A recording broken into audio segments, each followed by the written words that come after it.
I wanted to take a moment to clue you into my grading process, which is really quite a complex thing. And I've been working at this workflow for a long time. And the reason I wanted to show you is I wanted you to consider doing something similar in your own workflow when you are doing your discussion post assignments. So I have the first I have the canvas open up. Of course, I'm looking at the discussion posts. Then I have the grading rubric screen pulled up right here on the grading rubric, and I could put these anywhere and kind of move them around. So I have the grading rubric, and that is specifically how I determine if you're going to get points or if you're going to lose points. Then we have the sentence counter, because I would rather just run the sentence counter through, and if it's more than 5 sentences or less than 5 sentences, I'll go back and verify. But it just helps me in this process. I also have the in technical filming fundamentals right here, just to refer to again, to which I think you should as well. For narrative posts, I have two additional screens. I have the AI checker. And so if I'm reading something and it just seems like it's something that wasn't written by you, I will check and see. And that way I get a sense. Of course, sometimes it'll say, 78% AI. That means someone may have used some of the phrases. And sometimes it's 100% AI where someone just plopped it in there, which is, again, not the nature of the assignment. And then we have the Grammarly. And I use the Grammarly to kind of go through and say, hey, I think there's a lot of errors in this, a lot of careless errors. And even if you have the free, I have the free version of Grammarly. I don't necessarily need it to tell me how to fix it, right?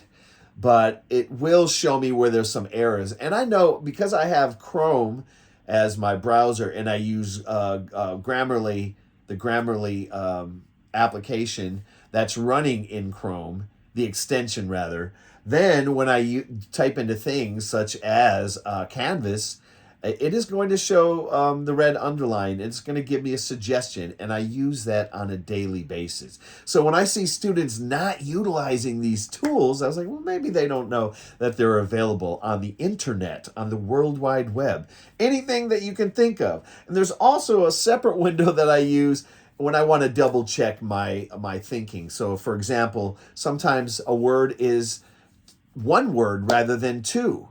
Now, Grammarly would have caught that. Now, if you didn't use Grammarly, I still want to verify that that in fact is true, that this word is one word, or this word that's two words is actually one word, or one word is actually two words. So as I go through the posts, this is why it takes so long. And once I go through all that, looking at the technical aspects of it, then I can actually read and get to the content, or watch the video and get to the content and be able to comment about that. So it is quite a laborious effort. It works a lot quicker if you've done this process before. Now, oftentimes I will attach a screenshot from Grammarly to say, hey, look, Grammarly would have caught this if you had used Grammarly. So this is your tip for the day. I just was on my mind. I was like, I have a really good workflow. Once I get into it and get going, then I'm cranking away at things. But it does involve multiple steps, even for something as short as 5 sentences or 60 seconds.